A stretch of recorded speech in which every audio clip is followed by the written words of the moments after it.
Tangan mertuaku merobek gaun sutra di manekin sambil memaki aku pencuri. Ia tak tahu itu pesanan klien seharga 50 juta. Detik itu juga, aku tuntut ganti rugi sampai emasnya ludes. Lalu aku pergi meninggalkan mereka dalam penyesalan yang terlambat. Sebelum cerita dimulai, silakan tulis di kolom komentar dari daerah mana saja teman-teman yang menonton cerita ini. Dan dengar cerita sambil aktivitas apa? Nyapu, ngepel, tiduran, rebahan atau apa? Yuk kita simak ceritanya. Jam dinding kuno di ruang tengah baru menunjukkan pukul 3:30 dini hari. Suara detiknya yang berirama seolah menjadi satu-satunya musik yang menemani kesunyian rumah itu. Di luar, langit masih gelap gulita, dan udara dingin masih menusuk tulang. Namun, bagi Vina, tidak ada kemewahan untuk menarik selimut kembali atau memeluk guling lebih lama. Vina membuka matanya perlahan, menghela napas panjang sejenak untuk mengumpulkan nyawa, lalu beranjak dari kasur tipis di kamar belakang yang ia tempati bersama suaminya, Bayu. Ia melirik sekilas ke arah Bayu yang masih mendengkur halus. Laki-laki itu tidur dengan pulas, tidak terganggu sedikitpun oleh aktivitas istrinya yang sudah dimulai bahkan sebelum ayam jantan berkokok. Dengan langkah pelan agar tidak menimbulkan suara gaduh, Vina berjalan menuju dapur.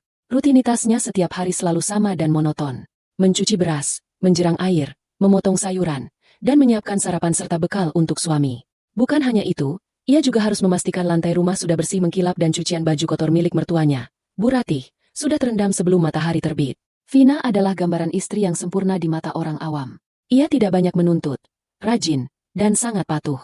Wajahnya ayu dengan tutur kata yang lembut. Namun, di rumah ini, semua kelebihan itu seolah tidak ada harganya. Dingin sekali airnya pagi ini. Gumam Vina pelan sambil menggosok tangannya yang keriput karena terlalu sering terkena air sabun. Saat aroma nasi goreng kampung dan telur dadar mulai menguar memenuhi dapur, pintu kamar utama terbuka. Bu Ratih keluar dengan wajah masam. Rambutnya masih digulung roll. Wanita parubaya itu berjalan dengan dagu terangkat, seolah inspektur yang siap memeriksa kesalahan bawahan. Bu Ratih mendekat ke meja makan, lalu menatap hidangan yang disajikan Vina dengan tatapan meremehkan. Jari telunjuknya menyentuh pinggiran piring, lalu ia mendecakkan lidah. Cuma nasi goreng lagi, Vin? Tanya Bu Ratih dengan nada ketus. Kamu ini tidak kreatif sekali jadi istri. Suami itu kerja capek, butuh gizi. Kalau dikasih makan nasi goreng berminyak begini tiap pagi, kapan Bayu bisa naik jabatan? Otaknya mampet karena kolesterol. Vina menunduk, meremas ujung daster batiknya yang sudah pudar warnanya. Maaf, Bu, uang belanja dari Mas Bayu sudah menipis. Mas Bayu bilang gajian masih 3 hari lagi, jadi Vina masak bahan yang ada saja di kulkas. Bu Ratih melotot. Alasan? Kamu itu yang tidak pintar atur uang. Bayu itu gajinya lumayan untuk ukuran staf. Kalau istrinya pintar, pasti cukup. Jangan-jangan kamu diam-diam jajan bakso di luar kalau ibu lagi arisan, ya? Demi Allah, tidak, Bu. Vina tidak pernah jajan. Bantah Vina pelan namun tegas. Halah, membantah terus kalau dibilangin orang tua. Bu Ratih mengibaskan tangan, lalu duduk dengan kasar di kursi makan. Buatkan teh manis. Jangan terlalu manis. Gula mahal. Tapi jangan tawar juga. Kayak air cucian piring nanti rasanya. Vina segera berbalik membuatkan teh, menelan rasa perih di hatinya. Hinaan seperti ini adalah sarapan paginya setiap hari. Tak lama kemudian, Bayu keluar dari kamar, sudah rapi dengan kemeja kerjanya. Wajahnya tampak segar, kontras dengan wajah Vina yang terlihat lelah meski hari baru dimulai. Pagi, Bu. Pagi, Dek. Sapa Bayu sambil duduk di hadapan ibunya. Pagi, Bayu sayang. Makan yang banyak ya. Nak, walaupun istrimu cuma masak ini, dimakan saja. Kasihan kamu, kerja keras banting tulang tapi sarapannya begini. Sindir Bu Ratih lagi sambil melirik sinis ke arah Vina yang sedang menuangkan teh. Bayu hanya tersenyum tipis, tidak membela istrinya. Ia menyendok nasi goreng itu dengan lahap. Enak kok, Bu. Masakan Vina selalu enak. Enak karena kamu lapar, sahut Bu Ratih cepat. Setelah sarapan selesai, Bayu berpamitan. Vina mencium tangan suaminya dengan takzim.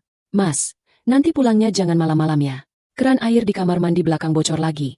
Mungkin Mas bisa benerin, pinta Vina. Belum sempat Bayu menjawab, Bu Ratih sudah menyambar. Bayu itu pulang kerja capek. Masa disuruh jadi tukang ledeng juga? Kamu kan di rumah seharian. Vina, kerjakan sendiri. Atau panggil tukang pakai uang sisa belanjamu. Jangan manja. Bayu menghela napas, menepuk bahu Vina pelan. Coba kamu akali dulu ya, Dek. Pakai karet atau apa gitu. Aku berangkat dulu.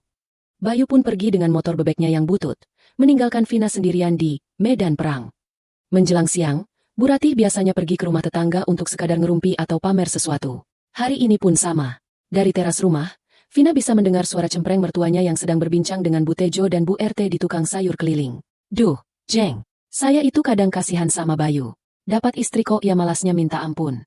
Kerjanya cuma di rumah, ongkang-ongkang kaki. Padahal zaman sekarang kan istri harusnya bantu ekonomi suami, ya? Ini MAH, boro-boro kerja, dandan saja tidak becus.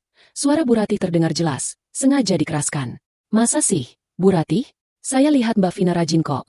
Pagi-pagi sudah nyapu halaman sampai bersih banget. Bela Bu Tejo. Ah, itu kan pencitraan kalau ada orang lewat. Di dalam rumah?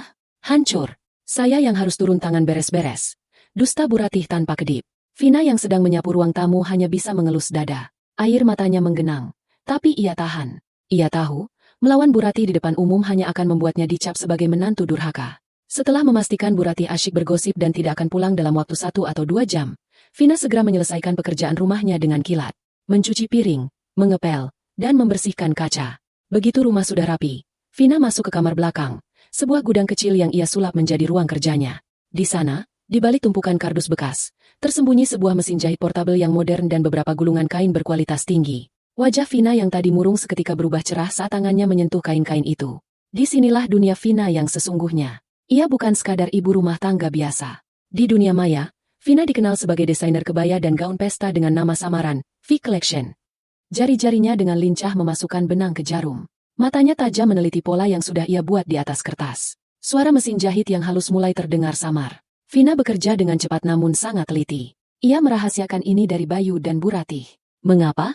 Karena ia tahu tabiat mertuanya. Dulu, saat awal menikah, Vina pernah menerima jahitan permak celana tetangga dan mendapat upah Rp50.000. Saat Bu Ratih tahu, uang itu langsung diminta dengan alasan, uang listrik nambah karena pakai mesin jahit. Sejak saat itu, Vina belajar untuk diam. Penghasilan Vina sebenarnya jauh lebih besar dari gaji Bayu. Pesanannya datang dari luar kota, bahkan luar pulau. Namun, semua uang itu ia tabung di rekening bank digital yang tidak diketahui siapapun. Vina menabung untuk masa depan, untuk impiannya memiliki butik sendiri, dan mungkin untuk berjaga-jaga jika rumah tangganya tak bisa diselamatkan. Siang itu, Vina sedang fokus mengerjakan sebuah detail payet pada potongan kain sutra berwarna merah marun. Konsentrasinya penuh. Ia lupa pada hinaan Bu Ratih, lupa pada kepasifan Bayu. Di depan mesin jahit, ia adalah ratu atas karyanya sendiri. Namun, telinganya yang tajam menangkap suara pagar dibuka. Bu Ratih pulang lebih cepat. Dengan gerakan secepat kilat, Vina menutup mesin jahitnya dengan kain perca buruk rupa, memasukkan gaun sutra itu ke dalam lemari yang terkunci, dan segera mengambil setumpuk baju kotor Bayu yang perlu disetrika. Saat pintu kamar belakang dibuka kasar oleh Bu Ratih, Vina sudah berdiri memegang setrikaan. Lama sekali kamu bukain pintu kalau dipanggil. Telinga kamu sumbat pakai apa? Bentak Bu Ratih. Maaf, Bu. Vina lagi nyetrika, jadi nggak dengar. Jawab Vina menunduk. Bu Ratih mendengus. Matanya menyapu ruangan sempit itu dengan curiga, tapi tidak menemukan apa-apa selain tumpukan baju. Sudah, jangan banyak alasan. Masak sana buat makan siang. Saya mau makan sayur asem sama ikan asin. Jangan lupa sambalnya yang pedas. Iya, Bu, jawab Vina patuh, kembali memerankan peran sebagai menantu rasa pembantu. Seminggu berlalu dengan rutinitas yang menyesakkan dada. Namun, hari ini suasana di rumah terasa lebih tegang dari biasanya. Bu Ratih pulang dari pertemuan PKK dengan wajah berbinar-binar namun sekaligus menyimpan kepanikan. Ia membanting tas tangannya ke sofa ruang tamu, membuat Vina yang sedang mengelap meja terlonjak kaget. Vina! Vina! Sini kamu! Teriak Bu Ratih menggelegar. Vina tergopoh-gopoh datang dari dapur. Tangannya masih basah. Ada apa, Bu? Kenapa teriak-teriak? Minggu depan giliran rumah kita jadi tuan rumah arisan sosialita. Seru Bu Ratih dengan mata melotot. Napasnya memburu karena antusiasme bercampur cemas. Vina mengerutkan kening. Arisan sosialita? Maksud ibu, arisan ibu-ibu komplek yang biasanya? Bukan. Ini arisan yang anggotanya istri-istri pejabat dan pengusaha di kecamatan ini. Aku baru saja diajak gabung bulan lalu supaya derajat keluarga kita naik. Nah, sialnya kocokan nama tuan rumah jatuh ke namaku. Bu Ratih mondar-mandir di ruang tamu yang sempit itu. Aduh, bagaimana ini? Rumah kita kan kecil, perabotannya jelek. Nanti apa kata Bu Camat kalau lihat sofa butut ini? Vina diam saja, menunggu instruksi yang pastinya akan memberatkannya. Dengar ya, Vina. Bu Ratih menunjuk wajah menantunya. Mulai besok, kamu harus bersihkan rumah ini sampai tidak ada debu setitik pun. Gorden cuci semua, taplak meja ganti yang bagusan dikit, kalau ada. Dan yang paling penting, makanannya. Bu Ratih berhenti mondar-mandir dan menatap Vina tajam. Aku mau menunya harus mewah. Jangan cuma gorengan atau mie goreng kampung. Aku mau ada rendang daging sapi, sate ayam bumbu kacang, puding buah yang cantik, sama kue-kue basah dari toko roti terkenal itu. Vina menelan ludah. Ia membayangkan biaya untuk semua menu itu. Tapi, Bu, harga daging sapi sekarang lagi naik. Sate ayam juga butuh banyak bahan. Uang belanja dari Mas Bayu tinggal cukup untuk makan sehari-hari sampai akhir bulan. Wajah Bu Ratih langsung memerah padam. Kamu ini ya, baru disuruh mikir sedikit soal makanan saja sudah hitung-hitungan. Ini soal harga diri keluarga kita. Vina, gengsi ibu. Masa ibu kasih makan istri pejabat pakai tempe goreng? Mau ditaruh di mana muka ibu? Tapi uangnya dari mana, Bu? Tanya Vina logis. Kalau ibu ada uang tambahan, Vina bersedia belanja dan masaknya. Bu Ratih mendengus kasar. Kok malah minta ke ibu? Kamu kan yang pegang uang gaji Bayu. Pintar-pintar kamulah mengaturnya. Ibu tidak mau tahu. Pokoknya minggu depan semua harus tersedia. Kalau sampai malu-maluin, awas kamu. Setelah melempar titah yang tidak masuk akal itu, Bu Ratih masuk ke kamarnya dan membanting pintu, meninggalkan Vina yang berdiri terpaku dengan kepala pening. Malam harinya, ketika Bayu pulang, Vina mencoba membicarakan masalah ini. Mereka duduk di tepi kasur. Lampu kamar remang-remang. Mas, ibu minta acara arisan minggu depan menunya daging rendang sama sate ayam. Itu butuh biaya jutaan. Mas, uang belanja kita tinggal 300.000. Aduh Vina dengan suara pelan, berharap suaminya mengerti. Bayu yang sedang melepas kaos kakinya tampak menghela napas lelah. Ia memijat pelipisnya. Aduh, Dek, aku capek banget hari ini di kantor. Dimarahin bos. Bisa nggak sih masalah rumah jangan bikin pusing lagi? Tapi ini penting, Mas. Kalau nggak ada uangnya, aku nggak bisa belanja. Nanti ibu marah lagi. Desak Vina. Bayu menatap istrinya dengan tatapan memohon. Ya sudah, kamu pakai dulu uang simpanan kamu. Kamu kan kadang dapat uang dari, apa itu? Jahit-jahit kecilmu itu, kan? Atau kalau ada sisa uang belanja bulan lalu. Mas, uang jahitku itu kan aku tabung buat keperluan mendesak. Lagi pula ibu mintanya mewah banget. Mas, bukan cuma sekadar makan siang biasa. Bantah Vina. Ia tentu tidak akan menyentuh tabungan rahasianya untuk gengsi mertuanya. Dek, tolonglah. Potong Bayu dengan nada sedikit tinggi. Ibu itu orang tua kita. Dia cuma ingin terlihat pantas di depan teman-temannya. Sekali ini saja kamu ngalah. Usahakanlah gimana caranya. Pinjam ke warung dulu atau gimana? Nanti kalau aku gajian bulan depan kita ganti. Hati Vina mencelos. Lagi-lagi Bayu memilih jalan pintas. Mengorbankan perasaan dan tenaga Vina demi ibunya. Bayu bahkan menyuruhnya berutang demi gengsi. Baik, Mas. Aku akan usahakan. Jawab Vina dingin. Ia membalikkan badan memunggungi suaminya. Membiarkan air mata kekecewaan menetes di bantal. Namun, di balik kepatuhan semu itu, Vina memiliki rencana lain. Ia tidak akan berutang. Ia akan menggunakan momen ini untuk menyelesaikan proyek rahasianya yang nilainya jauh melebihi biaya arisan itu. Keesokan harinya, tekanan dari Bu Ratih semakin menjadi-jadi. Ia terus mengawasi Vina yang sedang membersihkan kaca jendela. Itu di pojokan masih ada noda. Gosok yang kuat. Perintah Bu Ratih sambil menyeruput kopinya. Ingat ya, Vin, jangan bikin malu. Pokoknya rendang harus empuk. Vina hanya mengangguk. Pikirannya tidak di situ. Pikirannya tertuju pada kain batik tulis sutra motif sekar jagat yang sedang menantinya di kamar belakang. Itu adalah pesanan dari Ibu Dewi, istri dari wali kota terpilih di daerah mereka. Ibu Dewi memesan gaun itu secara khusus melalui online shop Vina setelah melihat portofolionya. Ia ingin gaun yang elegan, memadukan unsur tradisional batik tulis dengan potongan modern untuk acara pelantikan suaminya. Harga kainnya saja sudah mencapai jutaan rupiah, dan dengan jasa desain serta tingkat kesulitannya, gaun itu dihargai 50 juta rupiah. Sebuah angka fantastis yang bisa mengubah hidup Vina. Setiap malam, setelah Bayu dan Bu Ratih tidur lelap, Vina bekerja seperti orang kesurupan. Ia menyalakan lampu belajar kecil agar cahayanya tidak merembes keluar dari celah pintu. Matanya yang lelah dipaksa untuk tetap awas. Setiap tusukan jarum harus presisi. Kain sutra itu sangat halus dan licin. Satu kesalahan kecil bisa merusak serat kain yang harganya selangit itu. Vina memperlakukan gaun itu seperti bayinya sendiri. Ia membelainya dengan lembut, memastikan payet-payet kristal yang ia pasang di bagian kerah berkilau sempurna. Gaun itu hampir jadi, tinggal penyelesaian akhir di bagian lengan dan kelim bawah. 3 hari sebelum arisan, Bu Ratih semakin cerewet. Vina, kamu kok sering banget ngurung diri di kamar belakang sih? Ngapain aja? Jangan-jangan kamu tidur ya? Teriak Bu Ratih dari ruang tengah sambil menggedor pintu kamar belakang. Vina yang sedang memasang kancing hias di manekin langsung panik. Jantungnya berdegup kencang. Ia segera menutupi gaun indah itu dengan kain sarung bekas yang lebar. Bu, Vina lagi cari taplak meja yang ibu minta kemarin. Katanya ada di gudang. Sahut Vina berbohong dengan suara bergetar. Cepat cari. Lelet banget jadi orang. Omel Bu Ratih. Lalu terdengar langkah kakinya menjauh. Vina menghela napas lega sambil memegangi dadanya. Hampir saja. Jika Bu Ratih tahu ia sedang mengerjakan gaun seharga 50 juta, entah apa yang akan terjadi. Mungkin uangnya akan diminta paksa. Atau lebih buruk lagi, Bu Ratih akan mengklaim itu sebagai miliknya. Vina menatap gaun di manekin itu. Gaun itu berdiri megah, memancarkan aura kemewahan yang kontras dengan dinding kamar yang lembab dan berjamur. Sedikit lagi, bisik Vina pada dirinya sendiri. Sedikit lagi kamu selesai, dan aku akan punya cukup uang untuk membuktikan pada Mas Bayu dan Ibu kalau aku bukan parasit. Tapi Vina tidak tahu bahwa bencana sedang mengintai. Bencana yang dipicu oleh rasa penasaran dan sifat lancang mertuanya. Hari itu, H1 sebelum arisan, kesibukan di dapur mencapai puncaknya. Vina sedang menggiling bumbu rendang dalam jumlah banyak. Aroma cabai dan rempah memenuhi rumah. Bu Ratih sedang keluar sebentar untuk membeli toples kue baru. Tentu saja dengan meminta uang pada Vina yang terpaksa Vina ambil dari uang belanja, yang sebenarnya adalah sebagian kecil tabungan Vina. Tiba-tiba, perut Vina terasa mulas. Mungkin karena masuk angin akibat begadang berhari-hari. Ia bergegas lari ke kamar mandi, meninggalkan dapur dalam keadaan berantakan. Sesaat setelah Vina masuk kamar mandi, Bu Ratih pulang.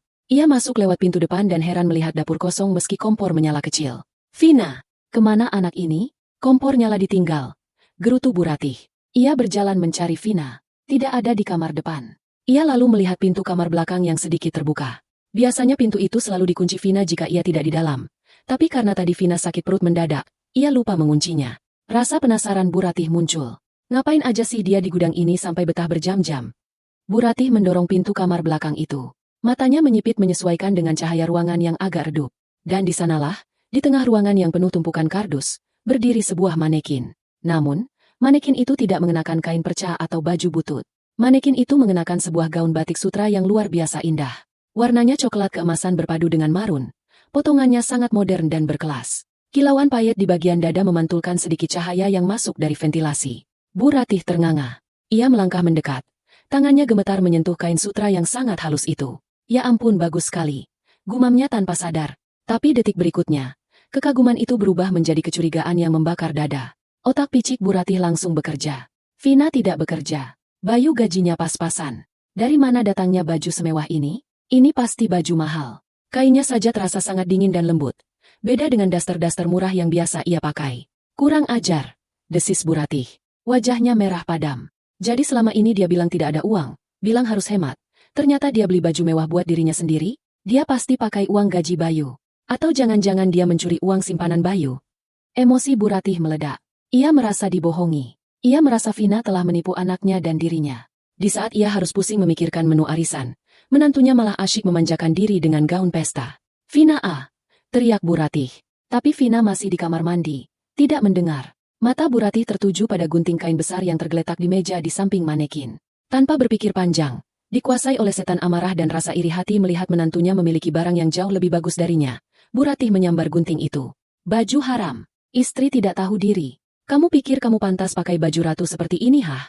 Krak! Suara gunting membelah kain terdengar mengerikan di ruangan sunyi itu. Bu Ratih menancapkan gunting ke bagian dada gaun itu, lalu menariknya kasar ke bawah. Sret! Kain sutra yang rapuh namun berharga itu terbelah menganga. Pola batik yang indah terpotong paksa.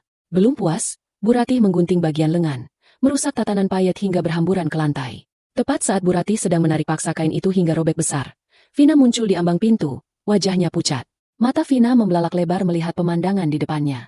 Waktu seakan berhenti. Ia melihat mertuanya memegang gunting, dan gaun pesanan Ibu Dewi, gaun seharga 50 juta rupiah, kini tergantung menyedihkan dengan robekan besar di bagian dada dan perut. Ibu! Jerit Vina. Jeritan yang bukan hanya keluar dari tenggorokan, tapi dari jiwanya yang hancur. Teriakan Vina menggema, memantul di dinding-dinding lembab kamar belakang yang selama ini menjadi saksi bisu kerja kerasnya. Suara itu bukan sekadar jeritan kaget, melainkan lolongan kepedihan yang lahir dari ulu hati, seolah-olah ada bagian tubuhnya yang ikut terpotong bersama kain sutra itu. Vina berlari, kakinya tersandung tumpukan kardus, namun ia tidak peduli. Ia menerjang ke arah manekin, mencoba menyelamatkan apa yang tersisa dari gaun itu. Namun, Bu Ratih, yang dirasuki amarah dan kedengkian, belum selesai dengan aksinya. Minggir kamu! Bentak Bu Ratih sambil menyentakkan bahu Vina dengan kasar hingga menantunya itu terhuyung ke belakang dan jatuh terduduk di lantai semen yang dingin. Ibu, jangan! Demi Allah, jangan, Bu. Itu bukan baju Vina. Vina memohon dengan air mata yang langsung berderai.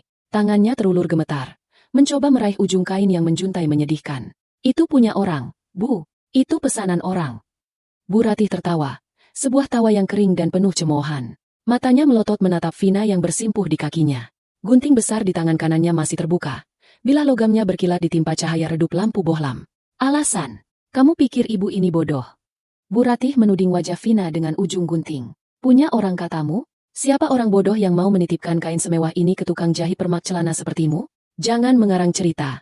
Vina, kamu pasti beli ini pakai uang belanja yang kamu tilep setiap hari, kan? Atau jangan-jangan kamu mencuri uang tabungan Bayu di laci lemari? Tidak, Bu. Sumpah demi Tuhan. Vina menggeleng kuat-kuat.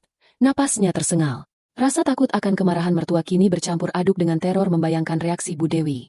Itu pesanan Bu Dewi, istri pejabat. Harganya puluhan juta. Bu, kalau rusak, kita harus ganti rugi. Vina mohon, hentikan.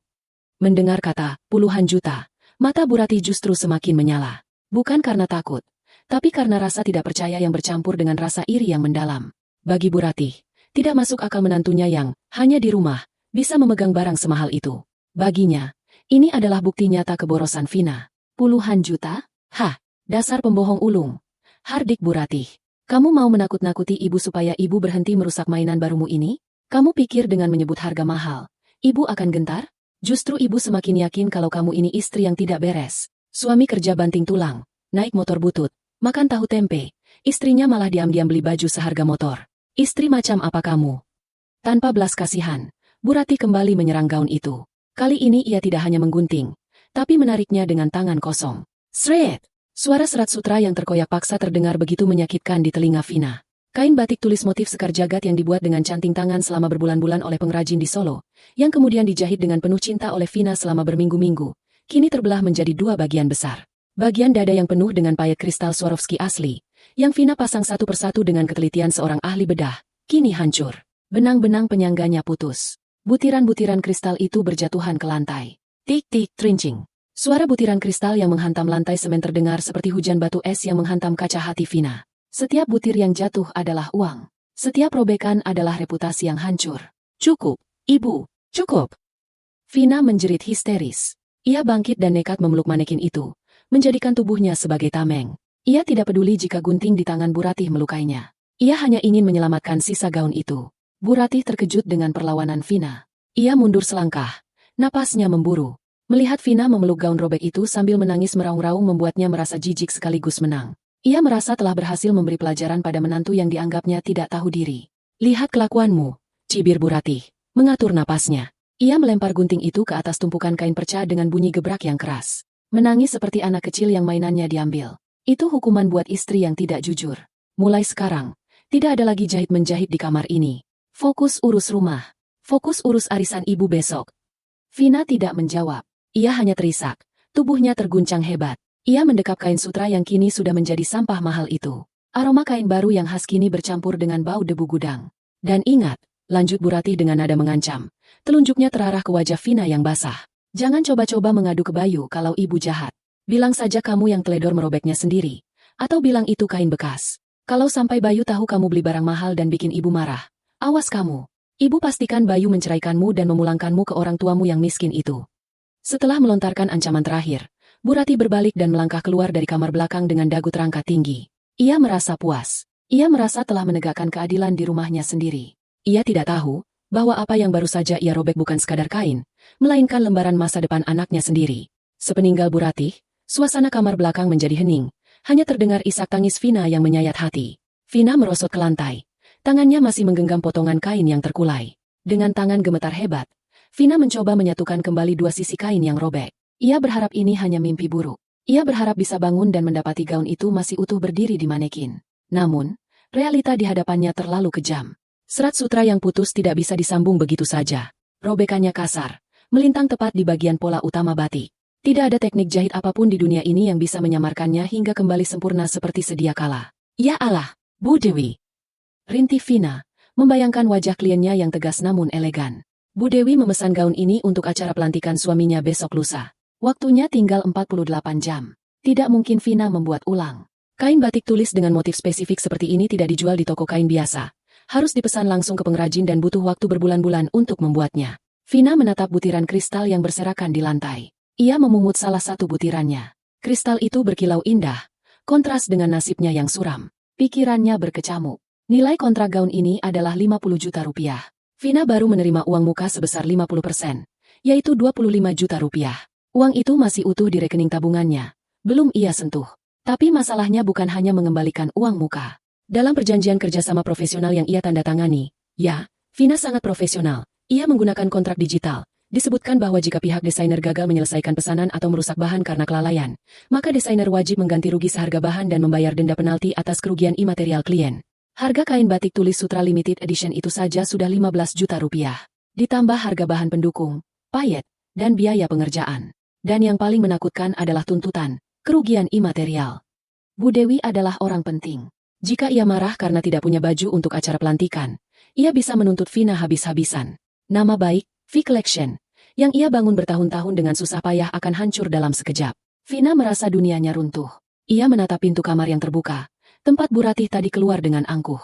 Rasa sakit di hatinya perlahan berubah bentuk. Dari kesedihan menjadi sesuatu yang lebih gelap, lebih dingin. Selama ini ia diam. Selama ini ia mengalah. Ia membiarkan Bu Ratih menghinanya, menyindirnya, bahkan memeras tenaga dan uang belanjanya. Vina melakukan itu semua demi Bayu, demi menjaga keutuhan rumah tangga, demi berbakti pada suami. Tapi hari ini, batas kesabarannya telah dilanggar dengan cara yang paling brutal. Ibu bukan hanya merobek kain, bisik Vina pada kesunyian ruangan itu. Suaranya serak namun penuh penekanan. Ibu baru saja merobek harga diri Vina sebagai manusia. Vina bangkit perlahan. Ia menyeka air matanya dengan punggung tangan. Wajahnya yang tadi basah dan sembab kini mengeras. Ia tidak lagi melihat manekin itu dengan tatapan putus asa, melainkan dengan tatapan kalkulasi. Ia mengambil kotak penyimpanan besar, melipat sisa-sisa gaun yang hancur itu dengan hati-hati, bukan untuk diperbaiki, tapi untuk dijadikan barang bukti. Ia mengumpulkan setiap butir kristal yang jatuh, memasukkannya ke dalam plastik klip kecil. Ia memotret kondisi ruangan, memotret gunting yang tergeletak, dan memotret hasil karya, seni, mertuanya yang destruktif itu. Vina tahu, sebentar lagi Bayu akan pulang. Dan ia tahu persis skenario apa yang akan terjadi. Tapi kali ini, Vina berjanji pada dirinya sendiri, ia tidak akan menjadi penonton dalam tragedi hidupnya sendiri. Matahari mulai terbenam, menyisakan semburat jingga yang muram di ufuk barat. Di dalam rumah kontrakan sederhana itu, lampu ruang tengah sudah menyala, namun suasananya terasa lebih gelap dari biasanya. Bu Ratih duduk di sofa ruang tamu dengan kaki disilangkan, wajahnya ditekuk masam, namun matanya memancarkan kepuasan licik. Di meja depannya, sudah tersedia teh manis hangat yang ia buat sendiri, sebuah anomali, karena biasanya Vina yang melayaninya. Hal ini sengaja ia lakukan untuk menambah dramatisasi cerita yang sudah ia susun di kepalanya. Suara deru motor Bayu terdengar mendekat, lalu berhenti di halaman depan. Bu Ratih langsung mengubah posisi duduknya, memasang wajah sedih dan teraniaya. Begitu pintu terbuka dan Bayu melangkah masuk dengan wajah lelah, Bu Ratih langsung menyambutnya dengan helaan napas panjang yang dibuat-buat. "Assalamualaikum," sapa Bayu lemah, melepas sepatunya. "Waalaikumsalam, Nak, akhirnya kamu pulang juga," jawab Bu Ratih dengan suara bergetar. "Ibu sudah menunggu dari tadi." Rasanya dada ibu sesak sekali. Bayu yang baru saja meletakkan tas kerjanya langsung waspada. Ia menatap ibunya dengan cemas. "Ibu kenapa? Sakit? Apa asmanya kambuh?" "Bukan asma, Bayu, tapi hati ibu yang sakit." Bu Ratih memegang dadanya dramatis. "Istrimu itu, Vina." "Astagfirullah, ibu tidak menyangka dia bisa senekat itu." Kening Bayu berkerut. "Vina? Vina kenapa lagi, Bu? Dia bikin salah apa?" "Tadi siang, ibu tidak sengaja masuk ke kamar belakang. Niat ibu baik, mau cari barang bekas untuk dijual biar nambah uang arisan. Tapi apa yang ibu temukan?" Bu Ratih memberi jeda sejenak untuk efek kejut. "Ibu lihat gaun pesta, Bayu. Mewah sekali. Kainnya sutra, kilau-kilau. Pasti harganya jutaan." Bayu tampak bingung. "Gaun? Mungkin Vina dapat pesanan jahit, Bu? Kan Vina memang suka menjahit." "Nah, itu dia masalahnya." Potong Bu Ratih cepat. Ibu tanya baik-baik. "Vin, ini baju siapa?" Dia malah marah-marah. "Bayu." Dia bentak ibu. Dia bilang itu baju dia. Dia beli pakai uang dia sendiri. Dia bilang dia bosan jadi orang miskin terus. Dia mau tampil mewah di arisan besok biar tidak kalah sama ibu. Bayangkan, Bayu, kamu kerja keras sampai kurus begini. Dia malah foya-foya beli baju pesta. Wajah Bayu berubah keruh. Ia memang sedang pusing memikirkan cicilan motor dan tagihan listrik. Mendengar istrinya menghamburkan uang untuk gengsi, seperti yang dituduhkan ibunya, tentu menyulut emosinya. "Terus, kenapa ibu sampai sesak napas?" tanya Bayu. "Ya ibu tegurlah. Masa ibu diam saja lihat menantu durhaka menghabiskan uang suami?" Ibu bilang. "Jangan begitu Vin, kasihan Bayu." Dia malah ngamuk. "Bayu." Dia histeris, banting-banting barang. Ibu ketakutan. Ibu coba rebut baju itu biar dia tidak makin gila. Bajunya malah robek karena kami tarik-tarikan. Terus dia menyalahkan ibu. Dia bilang ibu yang merusak. Dia maki-maki ibu. Bu Ratih mulai menitikkan air mata buaya. "Ya Allah." Bayu memijat pelipisnya. Amarah mulai naik ke ubun-ubunnya. "Di mana Vina sekarang?" "Di kamar." Mengurung diri dari tadi. Tidak mau masak. Tidak mau keluar. Ibu sampai harus buat teh sendiri. Aduh Bu Ratih. Tanpa babe ibu, Bayu melangkah lebar menuju kamar tidur mereka. Ia membuka pintu dengan kasar. Di dalam kamar yang remang-remang, Vina duduk di tepi ranjang. Ia sudah mandi, mengenakan daster bersih. Namun matanya bengkak. Di pangkuannya, tergeletak kotak berisi gaun yang sudah hancur itu. Dek, panggil Bayu dengan nada tinggi. Apa-apaan kamu ini? Ibu cerita kamu beli baju mahal terus ngamuk-ngamuk sama ibu? Kamu sadar nggak sih kondisi ekonomi kita lagi sulit? Vina mengangkat wajahnya perlahan. Ia menatap suaminya. Tidak ada lagi tatapan memuja atau penuh harap di sana. Yang ada hanya kekosongan. Mas percaya sama cerita ibu? Tanya Vina pelan. Suaranya serak. Ya percayalah. Ibu itu orang tua aku. Mana mungkin bohong? Bentak Bayu. Lagian buktinya ada kan? Kamu beli baju itu kan? Dari mana uangnya? Vina, kamu ambil tabungan darurat kita. Vina berdiri perlahan. Ia membuka kotak di pangkuannya dan menunjukkan isi di dalamnya pada Bayu. Lihat ini, Mas. Lihat baik-baik. Bayu melirik sekilas ke arah kain yang terkoyak itu. Iya, aku lihat. Baju mewah kan? Buat apa kamu beli ginian? Mau pamer? Mau saingan sama ibu di arisan? Astaga, Vina, aku nggak nyangka kamu sepicik itu.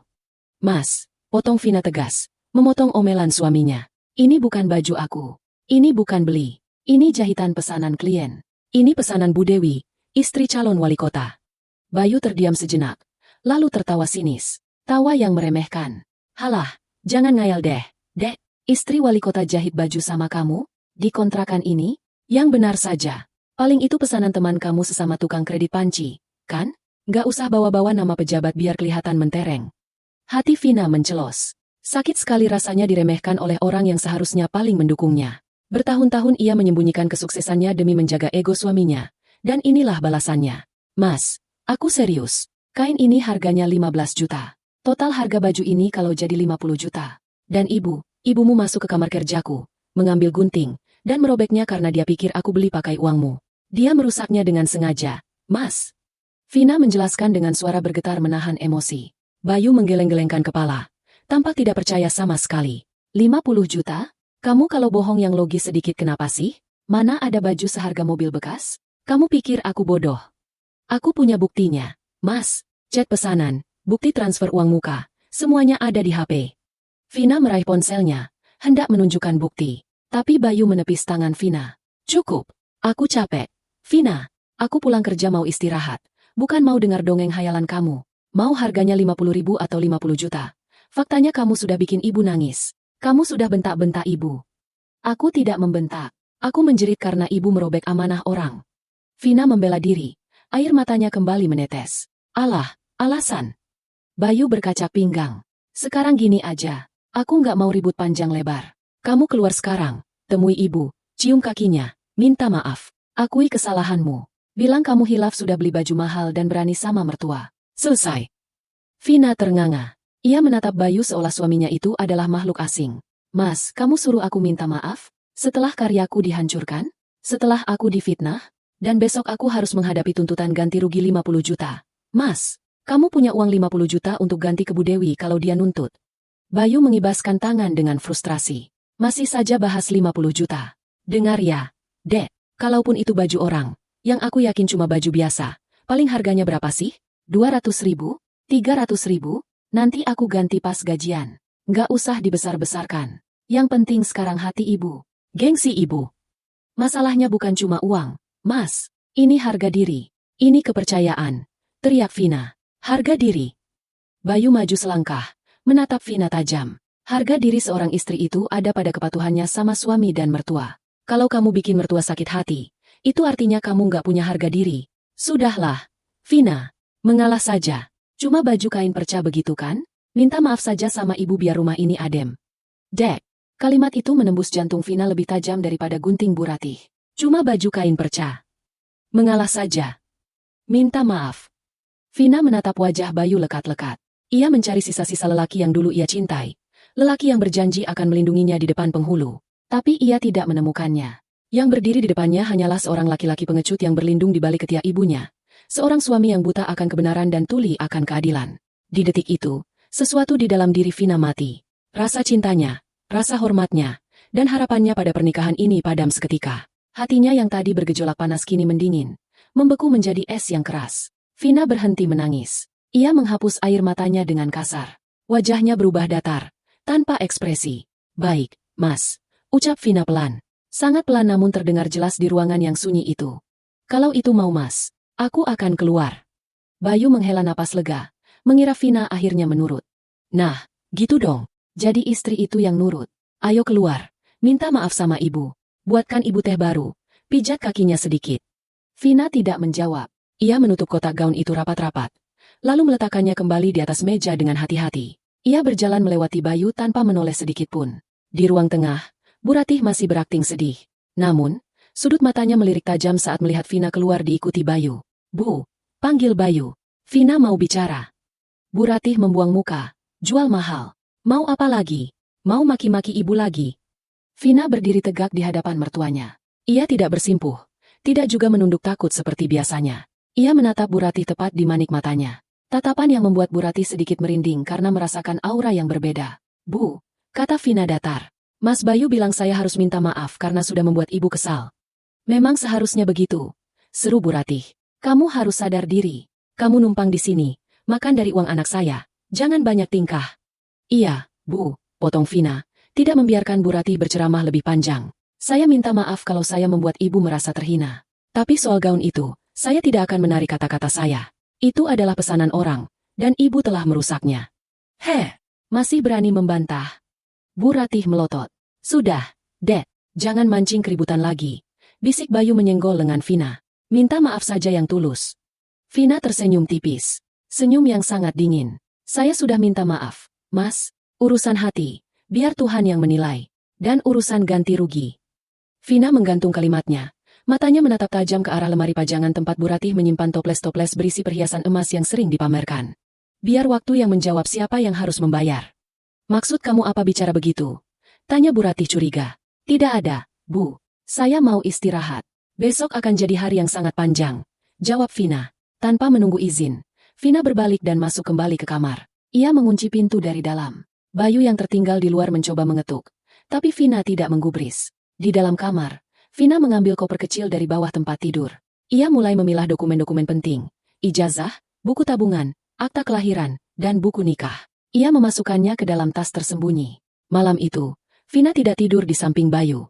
Ia menggelar tikar di lantai. Ketika Bayu akhirnya masuk dan tidur di kasur, mendengkur seolah tidak ada beban, Vina menatap langit-langit kamar. Besok adalah hari arisan. Besok Bu Dewi akan datang mengambil gaunnya. Dan besok, Vina akan membiarkan badai itu datang menghantam rumah ini. Ia tidak akan lagi menjadi tameng bagi suami dan mertuanya. Jika mereka ingin bermain api dengan meremehkan orang lain, maka biarkan mereka terbakar. Vina memejamkan mata, bukan untuk tidur, tapi untuk mengumpulkan kekuatan. Tunggu saja besok, Bu Ratih, Mas Bayu. Kalian akan tahu berapa harga kain perca yang kalian hinakan itu. Pagi itu, matahari bersinar terik seolah ikut memanaskan suasana di dalam rumah kontrakan tipe 36 yang dihuni Bayu, Vina, dan Bu Ratih. Sejak pukul 5 pagi, rumah itu sudah mirip kapal pecah yang sedang berusaha disulap menjadi istana dalam hitungan jam. Bu Ratih mondar-mandir dengan kebaya encim berwarna merah menyala yang terlalu ketat untuk ukuran tubuhnya, dipadukan dengan kain batik yang ia pinjam dari tetangga sebelah, tentu tanpa sepengetahuan Vina. Wajahnya sudah dipoles bedak tebal, alisnya digambar tinggi melengkung tajam, dan bibirnya merah merona. Ia ingin terlihat seperti nyonya besar, meski keringat dingin mulai merusak tatanan bedaknya. Vina, itu toples kue nastar kenapa ditaruh di pinggir? Taruh di tengah, biar kelihatan kita mampu beli kue mahal. Teriak Bu Ratih sambil menunjuk meja tamu yang sudah sesak. Vina, yang mengenakan pakaian rumah sederhana, kaos lengan panjang bekas dan rok panjang, hanya menurut tanpa suara. Ia memindahkan toples itu dengan gerakan mekanis. Wajahnya datar, matanya sembab sisa tangis semalam. Namun ada sorot dingin yang tak pernah terlihat sebelumnya. Ia bergerak seperti robot, mengerjakan perintah, namun jiwanya tidak ada di sana. Bayu, kamu jangan cuma duduk main HP. Bantu geser sofa ini biar ruangannya kelihatan luas. Perintah Bu Ratih lagi, beralih pada anaknya. Bayu yang hari itu sengaja mengambil cuti kerja demi acara ibunya, menggerutu pelan. Bu, ini sofa berat. Lagian mau digeser kemana lagi? Ruangannya cuma segini. Geser ke tembok. Biar nanti ibu-ibu pejabat itu bisa duduk lesehan di karpet kalau sofanya penuh. Kita harus antisipasi. Bayu, siapa tahu Bu Camat bawa rombongan. Celoteh Bu Ratih penuh harap. Acara arisan ini adalah pertaruhan terbesar bagi gengsi Bu Ratih. Ia sudah membual kepada teman-teman arisannya, kelompok ibu-ibu yang menamakan diri Sosialita Komplek, bahwa rumah anaknya sangat nyaman dan menantunya sangat telaten mengurus rumah. Ia ingin membuktikan bahwa dirinya masih layak diperhitungkan sebagai orang berada, meski kenyataannya emas-emas yang dipakainya sebagian besar adalah sepuhan atau emas muda dengan gramasi kecil. Pukul 10 tepat. Tamu-tamu mulai berdatangan. Suara riuh rendah ibu-ibu mulai memenuhi ruang tamu yang sempit. Aroma parfum murah yang menyengat bercampur dengan bau masakan rendang yang dimasak Vina semalam suntuk. Wah, Jeng Ratih. Akhirnya kita main ke rumah menantunya juga ya. Sapa Bu Tejo, wanita bertubuh gempal yang menjadi ketua arisan. Matanya yang tajam langsung memindai seluruh ruangan, seolah sedang menaksir harga setiap perabot. Rumahnya mungil ya, Jeng. Minimalis sekali. Bu Ratih tertawa garing, mengibaskan kipas tangannya. Ah, iya Jeng Tejo. Biasalah, pengantin baru. Sebenarnya Bayu mau beli rumah di klaster elit yang di ujung jalan itu, tapi saya bilang, sudahlah nak, yang sederhana dulu saja, biar uangnya ditabung buat investasi tanah. Bayu kan staf penting di kantornya, bonusnya besar.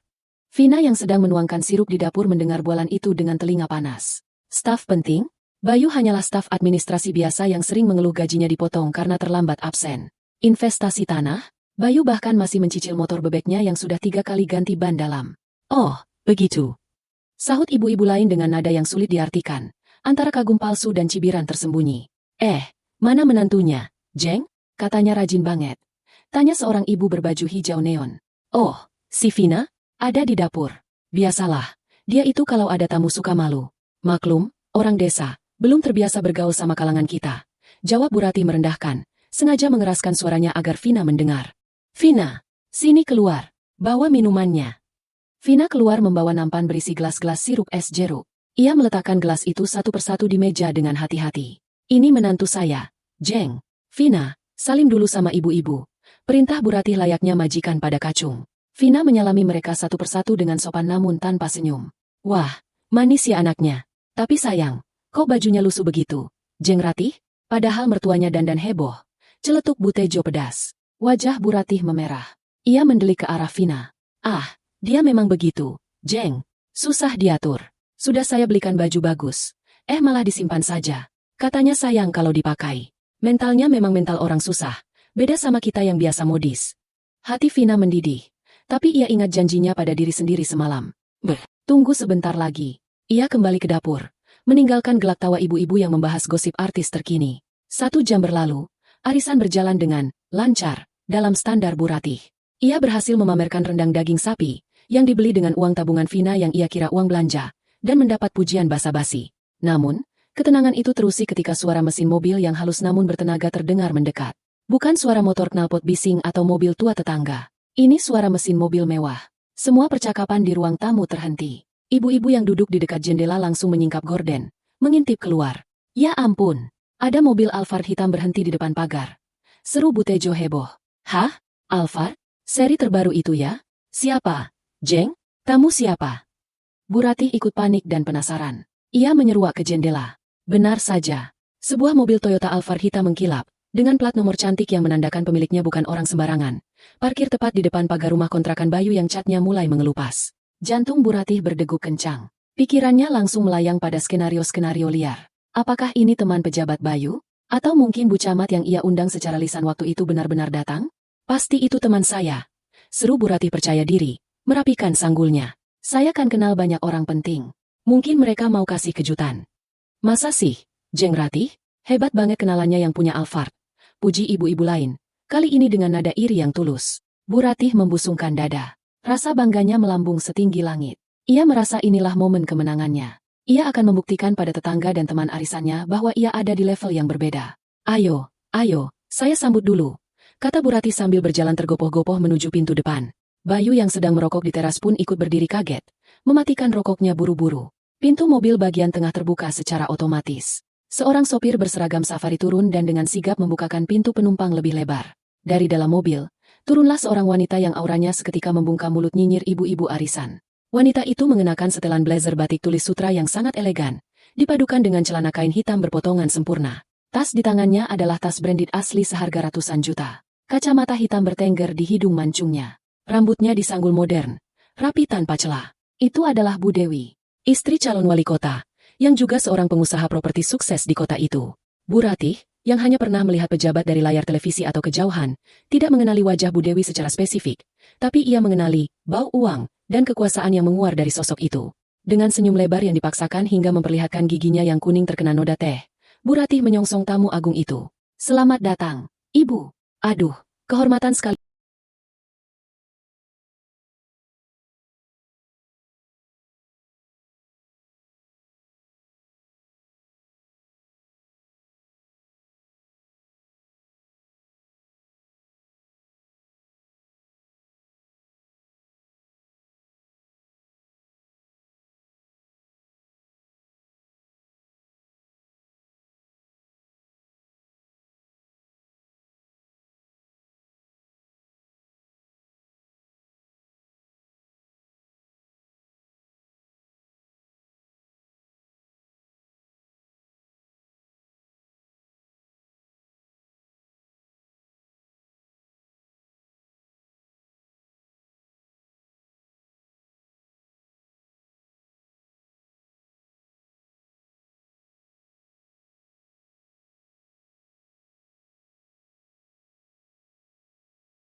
Ibu mau mampir ke gubuk kami.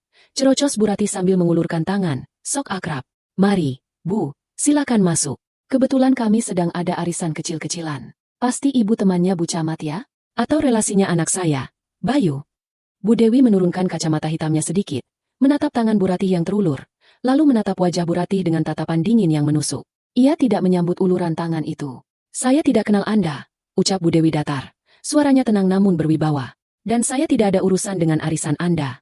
Senyum Bu Ratih membeku di udara. Tangannya yang terulur perlahan turun dengan canggung.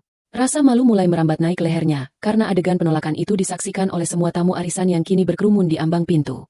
Oh, maaf, Bu. Kira. Bu Ratih tergagap. Lalu, ibu cari siapa ya? Ini rumah anak saya, Bayu. Mungkin ibu salah alamat. Bayu maju selangkah, mencoba bersikap jantan meski lututnya gemetar melihat mobil mewah itu. Maaf, Bu. Saya Bayu. Ada yang bisa saya bantu? Ibu mencari siapa? Bu Dewi menatap Bayu sekilas. Tatapan yang menilai dan menyimpulkan bahwa pria di hadapannya ini tidak selevel dengannya. Ia kemudian menoleh pada sopirnya, memberi kode untuk mengambil sesuatu dari bagasi, lalu kembali menatap Bu Ratih dan Bayu. Saya tidak salah alamat, kata Bu Dewi tegas. Ia menyebutkan alamat lengkap rumah itu dengan presisi.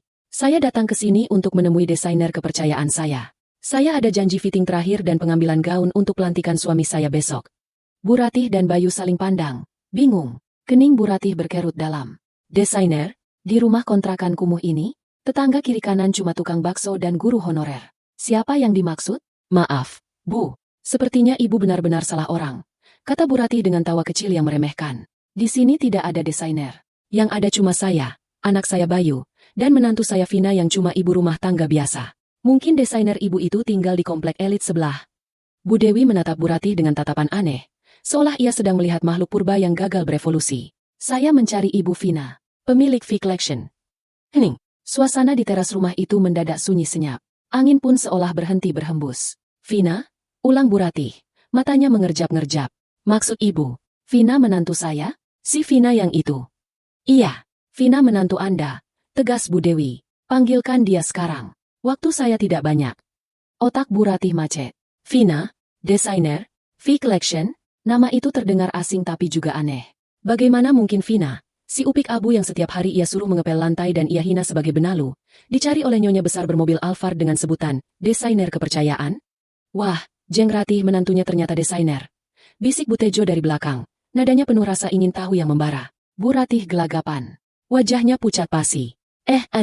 Vina itu cuma tukang jahit permak. Bu, mungkin ibu salah dengar. Dia cuma bisa potong celana kepanjangan. Mana mungkin dia bikin baju buat ibu? Bu Dewi menghela napas panjang, tampak mulai kehilangan kesabarannya menghadapi kebodohan di depannya. Ibu jangan menghina orang sembarangan. Karya Vina itu sudah saya pakai untuk acara kenegaraan 2 kali. Kualitasnya jauh di atas baju yang ibu pakai sekarang. Panggilkan Vina. Sekarang. Nada bicara Bu Dewi yang menekan membuat nyali Bu Ratih ciut seketika. Iya, Bu. Sebentar. Cicit Bu Ratih.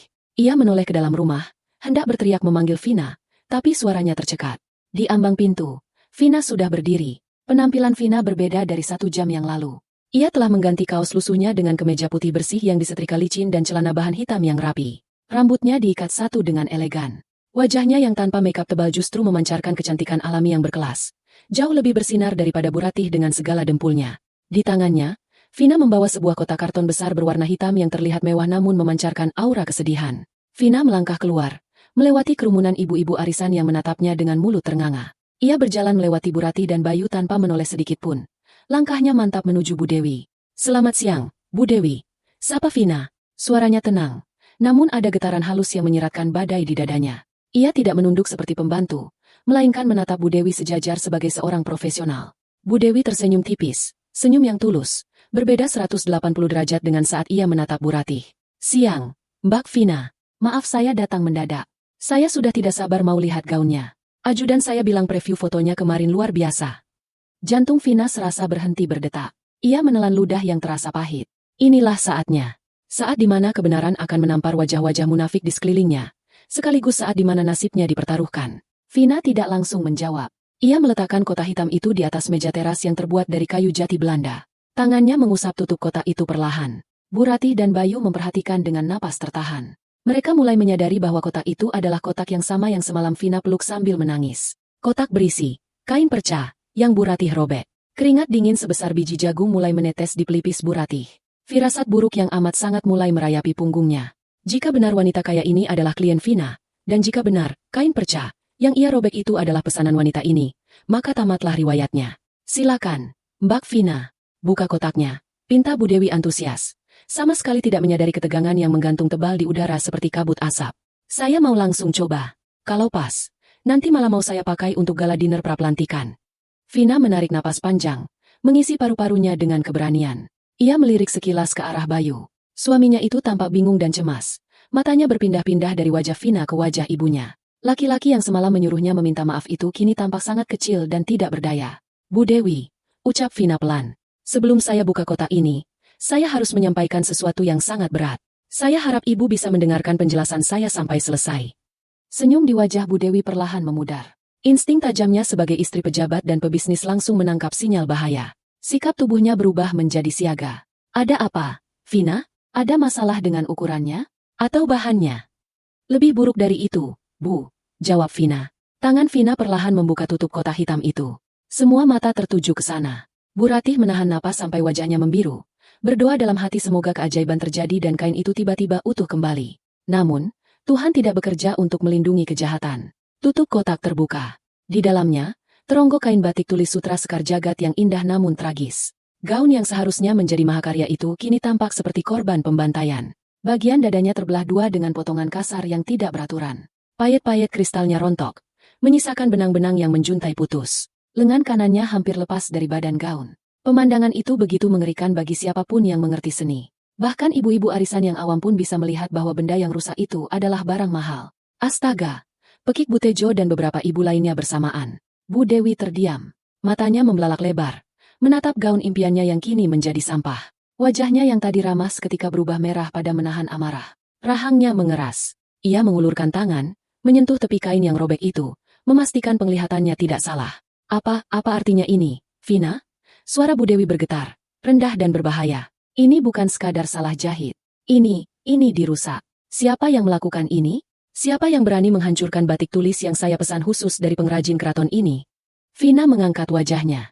Ia tidak menangis. Air matanya sudah kering semalam. Ia menunjuk lurus ke arah Bu Ratih yang kini berdiri gemetar di samping pintu. Kakinya lemas seperti jeli. Maafkan saya, Bu Dewi. Gaun pesanan ibu senilai 50 juta rupiah ini dirusak oleh mertua saya, Ibu Ratih, kemarin siang. Ucap Vina lantang. Setiap suku katanya terdengar jelas di telinga semua orang yang hadir. Bagai disambar petir di siang bolong. Tubuh Bu Ratih limbung. Ia harus berpegangan pada kusen pintu agar tidak jatuh. Wajahnya seputih kapas. Bohong, teriak Bu Ratih spontan, mencoba membela diri dengan sisa-sisa tenaganya. Dia bohong, Bu. Itu kain bekas. Saya kira itu kain bekas buat lab. Vina tidak pernah bilang itu punya ibu. Dia cuma taruh di gudang. Cukup, bentak Bu Dewi. Suaranya menggelegar, membuat Bu Ratih langsung kicep. Bu Dewi menatap Bu Ratih dengan tatapan yang bisa membunuh. Ibu bilang ini kain bekas? Ibu buta atau bodoh? Ini sutra ATBM, alat tenun bukan mesin, grade A. Teksturnya, kilaunya, baunya saja sudah beda dengan kain lab. Dan Anda bilang Vina menaruhnya di gudang? Vina adalah desainer paling teliti yang pernah saya kenal. Dia tidak mungkin memperlakukan karyanya sembarangan kecuali ada orang yang mengusik ruang kerjanya. Bayu yang melihat ibunya di pojokan mencoba masuk ke dalam percakapan, mencoba menjadi pahlawan kesiangan. Maaf, Bu Dewi, tolong jangan bentak-bentak ibu saya. Mungkin ini cuma salah paham. Ibu saya memang orang tua. Matanya agak rabun. Lagi pula, apa benar harganya semahal itu? Vina kan cuma jahit di rumah. Masa harganya 50 juta? Jangan-jangan Vina yang melebih-lebihkan. Kalimat Bayu terhenti ketika Bu Dewi menatapnya dengan jijik. Ia mengeluarkan ponselnya, membuka sebuah file, dan menunjukkannya ke depan muka Bayu. Lihat ini, seru Bu Dewi. Ini bukti transfer uang muka saya ke rekening Vina sebesar 25 juta rupiah minggu lalu. Dan ini info resmi harga kain dan jasa desain total 50 juta. Anda pikir saya orang bodoh yang mau ditipu harga? Mata Bayu melotot melihat angka 0 yang berderet di layar ponsel itu. 25 juta. Uang sebanyak itu masuk rekening istrinya. Dan ia tidak pernah tahu? Ia menoleh ke arah Vina dengan tatapan tak percaya. Istrinya yang ia anggap beban, yang ibunya sebut benalu, ternyata memiliki penghasilan yang jauh lebih besar darinya dalam sekali transaksi. Mas Bayu, kata Vina dingin. Kamu bilang semalam, cuma kain perca, minta maaf saja. Sekarang kamu lihat sendiri kan? Ini bukan kain perca. Ini tanggung jawab profesional saya yang dihancurkan oleh arogansi ibumu. Vina. Bayu kehabisan kata-kata. Bu Dewi kembali menatap Bu Ratih yang kini sudah menangis ketakutan. Ibu Ratih, dengar baik-baik. Gaun ini harusnya saya pakai besok untuk pelantikan suami saya. Ibu tidak hanya merusak kain, ibu merusak rencana saya, mempermalukan saya karena saya tidak punya baju untuk acara besok, dan menghina profesi desainer. Saya minta maaf, Bu. Saya benar-benar tidak tahu. Isak Bu Ratih. Air matanya melunturkan maskara hingga wajahnya belepotan hitam. Harga dirinya sebagai nyonya rumah arisan runtuh berkeping-keping di depan teman-temannya yang kini berbisik-bisik mencemooh. Minta maaf tidak bisa mengembalikan kain ini jadi utuh. Tegas Bu Dewi. Saya tidak mau tahu. Saya minta ganti rugi penuh. 50 juta rupiah. Tunai. Hari ini juga. 50 juta? Pekik Bu Ratih dan Bayu bersamaan. Iya, 50 juta. Itu harga gaunnya. Belum termasuk denda kerugian imaterial karena saya harus cari desainer lain dadakan dan menanggung malu. Kalau saya mau jahat, saya bisa tuntut 100 juta. Kata Bu Dewi tanpa ampun. Kalau tidak dibayar hari ini, saya akan laporkan ini ke polisi. Pasal perusakan properti orang lain dan perbuatan tidak menyenangkan. Suami saya kenal baik dengan Kapolres. Kalian mau saya telepon sekarang? Ancaman itu nyata. Bu Ratih gemetar hebat. Penjara. Kata itu terbayang mengerikan di benaknya. Ia menatap Bayu, memohon pertolongan. Bayu, tolong ibu. Nak, bayar. Nak, ibu nggak mau dipenjara. Rengek Bu Ratih sambil menarik-narik ke meja Bayu. Bayu panik luar biasa. Wajahnya pucat. Keringat dingin membasahi punggungnya. Bu, Bayu nggak punya uang segitu. Tabungan Bayu cuma ada 5 juta. Itu pun buat servis motor dan bayar kontrakan bulan depan. Pakai uang Vina. Vina kan punya uang. Tadi katanya sudah ditransfer 25 juta. Seru Bu Ratih, kembali menunjuk Vina. Watak aslinya yang egois kembali muncul dalam keadaan terdesak. Vina, kamu bayar ganti ruginya. Kamu kan istrinya Bayu. Kamu harus bantu keluarga. Vina tertawa kecil. Tawa yang getir dan menyedihkan. Bantu? Setelah ibu hina saya? Setelah ibu robek karya saya? Dan sekarang ibu mau pakai uang hasil keringat saya untuk menutupi kesalahan ibu? Di mana otak ibu? Vina, kamu jangan kurang ajar. Kamu mau mertuamu di penjara? Bentak Bayu. Panik dan stres membuatnya kembali menyalahkan Vina. Mas, dengar, kata Vina tegas, menatap mata suaminya dalam-dalam. Uang 25 juta itu adalah uang muka dari Bu Dewi. Uang itu harus saya kembalikan ke Bu Dewi karena pesanan batal. Jadi uang itu bukan milik saya. Itu milik Bu Dewi. Saya akan kembalikan detik ini juga. Vina mengeluarkan ponselnya, membuka aplikasi mobile banking, dan dengan cepat melakukan transfer balik di depan mata mereka semua. Sudah saya kembalikan DP-nya. Bu Dewi, silakan cek. Kata Vina sambil menunjukkan bukti transaksi sukses. Bu Dewi mengecek ponselnya. Sudah masuk. Terima kasih atas profesionalisme kamu. Vina, meski mertuamu begini, kamu tetap jujur. Vina kembali menatap Bu Ratih dan Bayu. Nah, sekarang sisa utangnya adalah nilai kerugian kain dan denda. Total 50 juta lagi yang harus kalian bayar ke Bu Dewi. Itu urusan kalian. Saya tidak punya uang lagi. Saya angkat tangan. Vina A. Bu Ratih menjerit frustrasi. Kamu tega. Ibu yang tega, balas Vina berteriak, melepaskan semua beban di dadanya. Ibu yang merobeknya. Ibu yang harus tanggung jawab. Jangan berlindung di balik punggung saya lagi. Bu Dewi melipat tangannya di dada, menikmati pertunjukan karma ini. Waktu saya habis. Saya tunggu uangnya 1 jam dari sekarang. Kalau tidak ada, sopir saya akan antar kita semua ke kantor polisi. Keheningan yang mencekam menyelimuti teras itu. Tetangga dan teman arisan menonton dengan napas tertahan. Bu Ratih terjepit. Bayu tidak punya uang. Vina menolak membantu. Tiba-tiba, mata Bu Dewi tertuju pada leher dan pergelangan tangan Bu Ratih. Kalau tidak ada uang tunai, sepertinya emas-emas yang ibu pakai itu cukup banyak. Kalau dijual, mungkin bisa menutupi sebagian. Bu Ratih refleks menutupi kalung emasnya yang tebal. Tidak. Ini harta saya satu-satunya. Ini kenang-kenangan. Pilih mana, Bu Ratih? Tanya Bu Dewi dingin. Emas hilang, atau tidur di jeruji besi malam ini? Saya tidak main-main. Bu Ratih menangis meraung-raung. Ia melihat ke sekeliling, mencari simpati. Tapi teman-teman arisannya, Bu Tejo dan kawan-kawan, justru membuang muka. Mereka jijik melihat kelakuan Bu Ratih yang ternyata miskin tapi sombong, dan jahat pada menantu. Sudahlah, Jeng Ratih, jual saja. Daripada dipolisikan istri pejabat. Malu-maluin kita semua. Celetuk Bu Tejo pedas. Bayu. Bu Ratih menatap anaknya lagi. Bayu menunduk. Tidak berani menatap ibunya. Jual saja, Bu. Bayu benar-benar nggak punya uang. Bayu nggak mau ibu di penjara. Nanti kalau Bayu ada rezeki, Bayu ganti. Kata-kata Bayu adalah vonis terakhir. Dengan tangan gemetar dan air mata bercucuran, Bu Ratih melepaskan satu persatu simbol kesombongannya. Gelang keroncong yang bunyinya, kerincing-kerincing, setiap ia pamerkan. Kalung rantai tebal yang ia banggakan, cincin-cincin di jarinya. Vina, antarkan mertuamu ke toko emas sekarang. Saya tunggu di sini. Perintah Bu Dewi. Vina mengangguk. Mari, Bu. Saya antar. Jangan lama-lama. Bu Dewi sibuk. Bu Ratih berjalan tertatih-tatih menuju motor Bayu, dipapah oleh anak laki-lakinya yang tak berguna. Vina mengikuti dari belakang dengan kepala tegak. Saat melewati kerumunan ibu-ibu arisan, Vina bisa mendengar bisikan-bisikan mereka. Kasihannya, ternyata kayak bohong-bohongan. Jahat banget sama menantu. Padahal menantunya desainer hebat. Syukur deh, biar kapok. Sombong sih. Harga diri Bu Ratih hari itu bukan hanya hancur, tapi digiling rata dengan tanah, tepat di depan orang-orang yang selama ini ia coba kagumkan.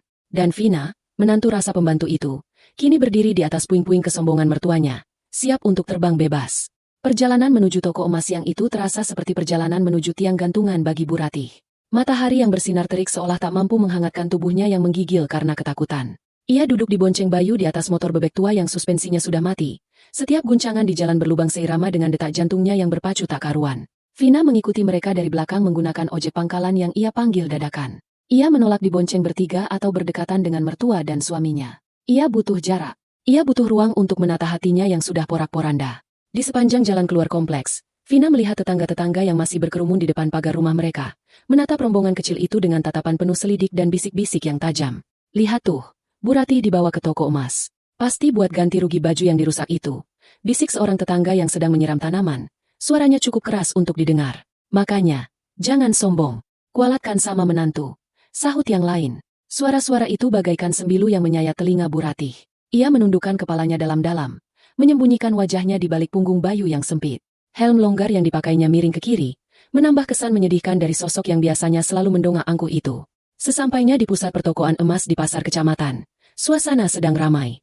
Toko emas, Semar Jaya, tempat langganan Bu Ratih mencuci mata, dan sesekali membeli emas muda gram kecil untuk dipamerkan, penuh dengan pengunjung. Bayu memarkir motornya dengan kasar. Wajahnya kusut, penuh beban. Ia merasa masa depannya sedang dipertaruhkan di sini. Ayo, Bu, cepat turun. Jangan lama-lama, nanti Bu Dewi marah lagi. Desak Bayu tidak sabar. Bu Ratih turun dengan lutut gemetar. Ia memegangi tas tangannya erat-erat, seolah tas itu berisi nyawanya. Di dalam tas itu, tersimpan dompet perhiasan yang selama ini ia agung-agungkan sebagai bukti kejayaan keluarga mereka. Vina turun dari ojek, membayar abang ojek, lalu berdiri tegak di samping mereka. Wajahnya datar, tanpa ekspresi belas kasihan. Ayo masuk, ajak Vina dingin. Mereka bertiga masuk ke dalam toko. Hawa sejuk AC toko emas langsung menyapa, kontras dengan keringat dingin yang membasahi tubuh Bu Ratih. Kilau emas di etalase kaca seolah mengejek kemiskinan mereka yang sebentar lagi akan terungkap. Bu Ratih. Tumben siang-siang mampir. Mau tukar tambah gelang lagi, Bu? Ada model baru loh, model kendar yang Ibu suka. Sapa Koh Ahong, pemilik toko yang sudah hafal dengan Bu Ratih. Pelanggan yang rewel tapi belanjanya sedikit. Biasanya, Bu Ratih akan menyambut sapaan itu dengan tawarnya dan gaya sok akrab. Tapi hari ini, lidahnya keluh. Koh! Suara Bu Ratih parau. Ia meletakkan tasnya di atas etalase kaca. Tangan keriputnya gemetar saat mengeluarkan dompet bludru merah. Saya mau jual. Semuanya. Koh Ahong mengangkat alisnya, sedikit terkejut. Semuanya, Bu? Mau ganti mobil apa gimana nih? Tumben borong jual. Bu Ratih tidak menjawab. Ia mulai mengeluarkan koleksinya satu persatu. Kalung rantai medan yang tebal, namun kopong di tengah. Gelang keroncong 6 buah yang selalu berbunyi nyaring, cincin bermata merah delima imitasi, dan sepasang anting gantung yang panjang. Bayu menatap tumpukan emas itu dengan harap-harap cemas. Dalam benaknya, emas ibunya sangat banyak. Ibunya selalu bilang, ini tabungan masa depanmu, Bayu. Ini nilainya ratusan juta. Bayu berdoa semoga nilainya cukup untuk membayar ganti rugi 50 juta. Dan syukur-syukur masih ada sisa. Koh Ahong mengambil kalkulator dan kaca pembesar. Ia mulai memeriksa kadar emas itu satu persatu dengan teliti. Ia menggosokkan sedikit bagian emas ke batu uji, lalu meneteskan air keras. Suasana hening dan tegang. Hanya bunyi, tik-tak, kalkulator Koh Ahong yang terdengar.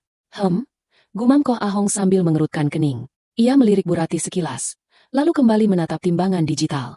Gimana, Koh? Berapa totalnya? Cepat ya, Koh, desak Bayu. Keringat mengucur di pelipisnya. Koh Ahong meletakkan kalkulatornya, lalu menatap Bu Ratih dengan tatapan prihatin campur sungkan. Bu Ratih, ini serius mau dijual semua? Iya, Koh, cepat hitung. Bentak Bu Ratih karena panik. Oke, begini ya, Bu, Mas Bayu. Koh Ahong menjelaskan dengan hati-hati. Ini kalung rantai, model lama. Kadarnya cuma 375 atau emas muda 8 karat. Kondisinya juga sudah ada yang patah di sambungan. Jadi harganya jatuh. Gelang keroncong ini, maaf Bu, ini sepuhan. Ini bukan emas murni. Cuma luarnya saja disepuh emas tua, dalamnya tembaga. Apa? Teriak Bayu kaget. Ibu bilang itu emas 24 karat. Bu Ratih menunduk. Wajahnya merah padam. Ia memang sering membual soal kadar emasnya pada Bayu dan tetangga. Ia membeli perhiasan sepuhan demi terlihat mentereng dengan biaya murah. Terus sisanya, Koh? Tanya Bayu lemas. Cincin ini emas tua, 70%. Anting juga lumayan. Tapi beratnya ringan, Bu. Total semua emas yang asli di sini beratnya cuma sekitar 25 gram campuran emas muda dan tua. Ditambah potongan penjualan dan kondisi barang.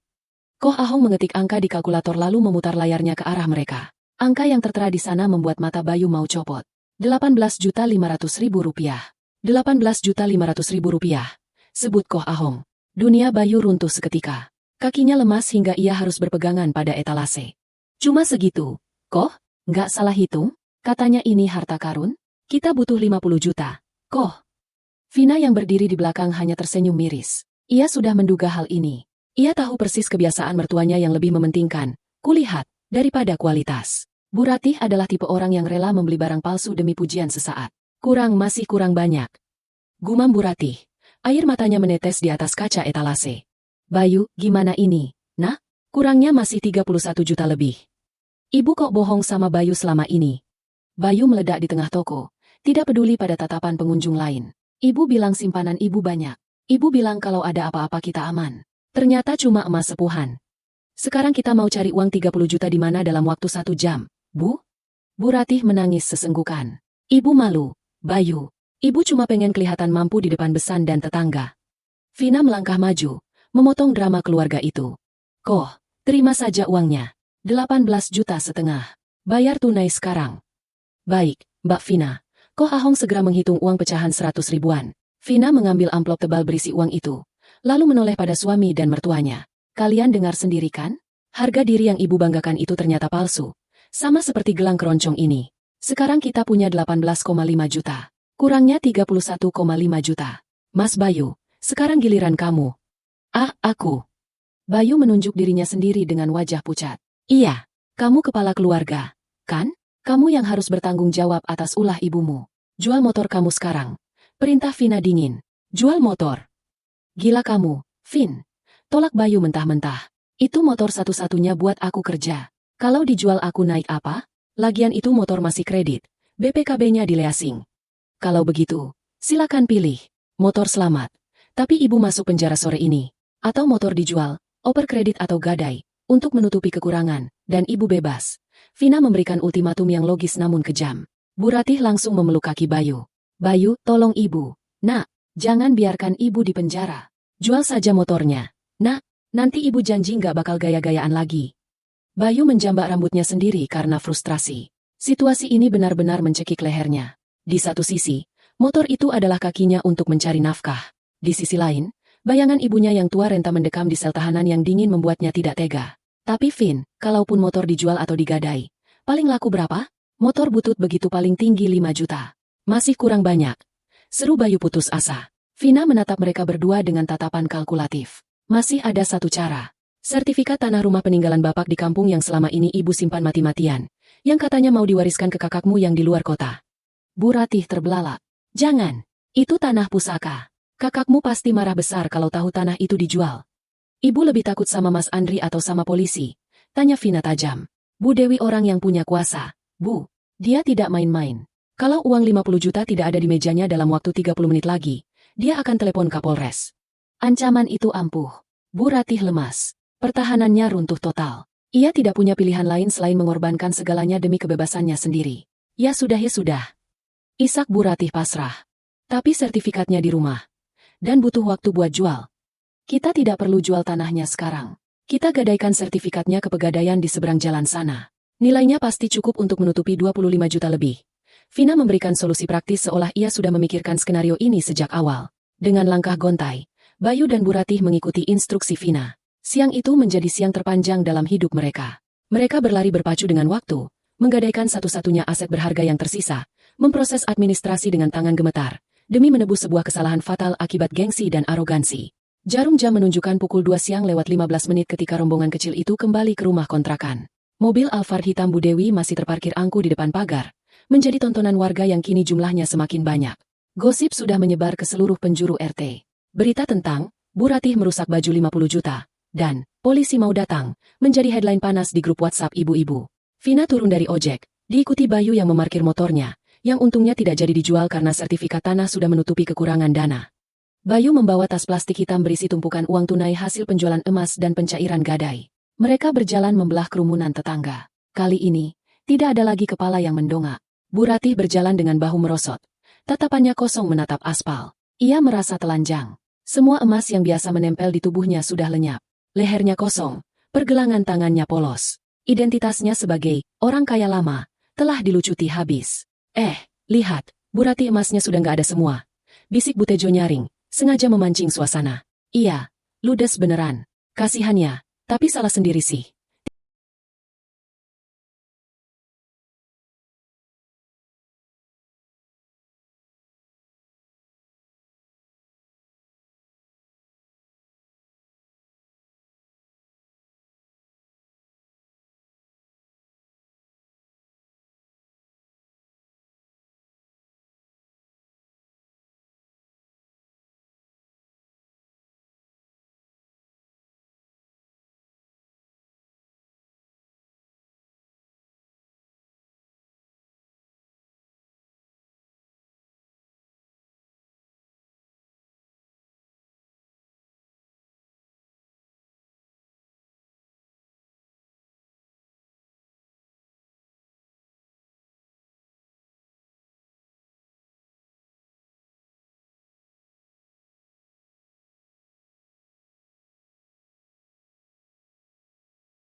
Timpal yang lain, Bu Ratih mendengar semuanya.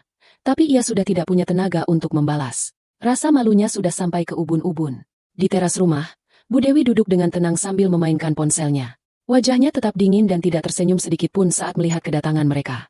Vina mempersilakan Bayu meletakkan uang itu di meja. Ini, Bu, kata Bayu dengan suara serak. Totalnya 50 juta rupiah. Uang tunai. Hasil jual emas ibu dan gadai tanah warisan. Bu Dewi tidak langsung mengambil uang itu. Ia menatap tumpukan uang lusuh di dalam plastik hitam dengan tatapan prihatin. Bukan prihatin karena jumlahnya, tapi prihatin pada kebodohan keluarga ini yang harus kehilangan segalanya demi sebuah pelajaran hidup. Hitung, perintah Bu Dewi pada ajudannya yang berdiri di samping.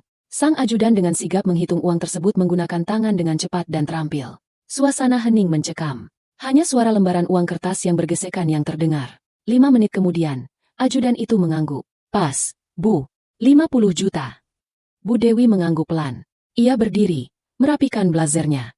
Matanya menatap Bu Ratih yang kini duduk di kursi pojok teras. Tampak 10 tahun lebih tua dari pagi tadi. Bu Ratih, panggil Bu Dewi. Bu Ratih mengangkat wajahnya perlahan. Matanya bengkak dan merah. Uang ini. Bu Dewi menunjuk tumpukan uang itu. Hanya mengganti kerugian materi saya. Kain yang rusak bisa saya beli lagi. Meski butuh waktu. Tapi kepercayaan yang rusak, hati yang sakit karena dihina, itu tidak bisa dibayar dengan uang. Bu Ratih hanya terisak pelan. Saya harap kejadian hari ini menjadi pelajaran mahal buat ibu. Jangan pernah menilai orang dari luarnya. Jangan pernah meremehkan menantu ibu sendiri. Ibu membuang berlian demi mempertahankan batu kerikil. Lanjut Bu Dewi penuh filosofi. Ia melirik Bayu yang menunduk malu. Dan untuk Anda, Pak Bayu, jadilah suami yang punya pendirian. Jangan biarkan ibumu menyetir hidupmu sampai ke jurang. Setelah memberikan kuliah singkat yang menohok itu, Bu Dewi beralih pada Vina. Tatapannya melembut. Vina, kata Bu Dewi, saya kecewa pesanan saya gagal. Saya harus cari gaun pengganti sore ini juga. Tapi saya tahu ini bukan sepenuhnya salah kamu. Bakatmu terlalu berharga untuk diredam di rumah beracun ini. Bu Dewi mengambil kartu nama dari tasnya dan memberikannya pada Vina. Ini kartu nama asisten pribadi saya. Kalau kamu butuh pekerjaan, atau tempat untuk berkarya yang lebih layak, hubungi dia. Saya punya butik di pusat kota yang butuh kepala desainer. Saya tidak peduli latar belakangmu. Saya peduli karyamu. Vina menerima kartu nama itu dengan tangan gemetar. Matanya berkaca-kaca. Di tengah kehancuran ini, ada satu pintu harapan yang terbuka lebar. Terima kasih, Bu Dewi. Terima kasih banyak atas kesempatannya. Pikirkan baik-baik. Jangan biarkan potensimu mati di sini. Pesan Bu Dewi terakhir kali. Ajudan Bu Dewi memasukkan uang 50 juta itu ke dalam tas kerja. Mereka kemudian berjalan menuju mobil Alphard. Sesaat sebelum masuk mobil, Bu Dewi menoleh ke arah kerumunan tetangga yang menonton. Bapak-bapak, ibu-ibu, kata Bu Dewi lantang. Kejadian hari ini bukan tontonan gratis. Ini peringatan buat kita semua. Hati-hati dengan lisan. Hati-hati dengan gengsi. Selamat siang. Mobil mewah itu pun melaju perlahan meninggalkan kepulan debu tipis, membawa serta hawa intimidasi yang selama 2 jam terakhir menyelimuti rumah itu. Sepeninggal Bu Dewi, suasana di teras rumah kontrakan itu terasa hampa. Uang sudah melayang, emas sudah hilang, tanah warisan sudah digadai, dan gaun mewah itu masih teronggok rusak di meja sebagai monumen kegagalan. Bu Tejo dan tetangga lain yang merasa pertunjukan sudah selesai mulai membubarkan diri satu persatu, sambil tetap bergunjing ria. Tidak ada satupun yang datang menghibur Bu Ratih. Mereka justru merasa puas melihat kejatuhan Ratu sombong itu. Di teras, Bayu merosot duduk di lantai. Ia memegangi kepalanya yang pening. Bayangan cicilan gadai tanah yang harus ia bayar setiap bulan mulai menghantuinya. Gajinya yang pas-pasan tidak akan cukup. Gimana kita bayar cicilan gadainya, Bu? Rintih Bayu. Gaji Bayu cuma UMR. Cicilan motor belum lunas. Sekarang tambah cicilan gadai tanah. Kita bisa nggak makan? Bu Ratih tidak menjawab. Ia masih shock berat. Emas-emasnya, harta kesayangannya, semuanya lenyap dalam sekejap mata hanya karena satu guntingan emosional. Ia menatap tangannya yang kosong, lalu menatap Vina dengan tatapan penuh kebencian. Ini semua gara-gara kamu, teriak Bu Ratih tiba-tiba. Suaranya parau tapi tajam. Kalau kamu nggak bawa baju sialan itu ke rumah ini, kalau kamu jujur dari awal kamu jahit baju mahal, ibu nggak akan penasaran. Ibu nggak akan salah sangka. Kamu sengaja kan menjebak ibu. Kamu sengaja mau bikin ibu bangkrut. Bayu menoleh, termakan lagi oleh hasutan ibunya yang sedang mencari kambing hitam. Iya, Vin. Kenapa kamu nggak kunci pintu? Kenapa kamu nggak bilang itu baju 50 juta dari awal? Kalau kamu ngomong, ibu pasti nggak berani sentuh. Vina menatap dua manusia di hadapannya dengan tatapan tak percaya yang bercampur rasa muak luar biasa. Setelah semua yang terjadi, setelah Vina membantu mereka menyelesaikan masalah dengan solusi gadai, setelah Vina mengembalikan uang DP-nya sendiri, mereka masih menyalahkannya? Cukup, kata Vina pelan. Apanya yang cukup? Uang kami habis gara-gara kamu, bentak Bu Ratih. Cukup, teriak Vina menggelegar, membuat Bayu dan Bu Ratih terlonjak kaget. Ini pertama kalinya selama bertahun-tahun menikah. Vina berteriak sekeras itu di depan suaminya. Dada Vina naik turun menahan amarah. Wajahnya merah padam. Kalian ini manusia jenis apa? Tanya Vina dengan suara bergetar hebat. Sudah salah, tidak mau mengaku, malah menyalahkan orang lain. Saya sudah diam, saya sudah sabar, saya sudah bantu carikan jalan keluar supaya ibu tidak dipenjara. Harusnya kalian berterima kasih, tapi malah memaki saya. Vina berjalan mendekati meja, mengambil sisa-sisa gaun yang robek itu dan memasukkannya kembali ke dalam kotak. Ia juga mengambil kartu nama Bu Dewi dan menyelipkannya ke saku celana. Mas Bayu, ucap Vina dingin, menatap mata suaminya yang pengecut. Kamu ingat janji pernikahan kita? Kamu berjanji akan melindungi aku, menafkahi aku, dan memuliakan aku. Tapi nyatanya, kamu biarkan ibumu menginjak-injak harga diriku. Kamu biarkan ibumu merampas hakku. Dan hari ini, kamu biarkan aku disalahkan atas dosa ibumu. Dek, aku. Jangan panggil aku Dek lagi, potong Vina. Mulai detik ini, aku bukan istrimu, dan aku bukan babu di rumah ini lagi. Maksud kamu apa, Vina? Tanya Bu Ratih panik. Kamu mau pergi? Mau pergi kemana kamu? Orang tua kamu miskin, kamu nggak punya siapa-siapa.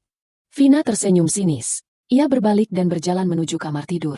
Lihat saja nanti, Bu. Siapa yang sebenarnya miskin, dan siapa yang sebenarnya kaya?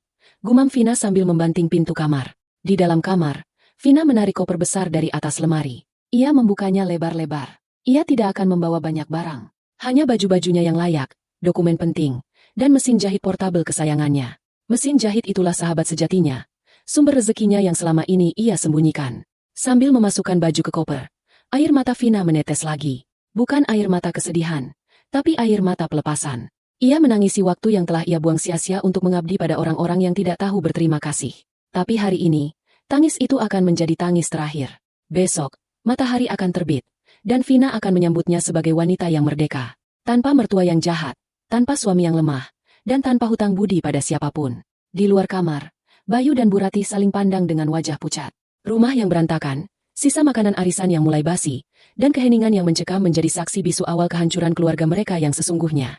Tanpa Vina, mereka hanyalah dua orang yang tidak bisa apa-apa. Dan mereka baru akan menyadarinya sebentar lagi. Suara roda koper yang bergesekan dengan lantai semen terdengar nyaring dan menyakitkan di telinga Bayu dan Bu Ratih. Bunyi itu seolah menjadi lonceng kematian bagi kehidupan nyaman yang selama ini mereka nikmati tanpa rasa syukur. Pintu kamar terbuka lebar, dan Vina melangkah keluar dengan penampilan yang sudah berubah total. Tidak ada lagi daster kusam, tidak ada lagi wajah lelah yang menunduk patuh. Vina mengenakan celana jeans, kemeja rapi, dan sebuah tas selempang kulit. Di tangan kanannya, ia menyeret koper besar berisi pakaian, sementara tangan kirinya menjinjing tas khusus berisi mesin jahit portabel kesayangannya.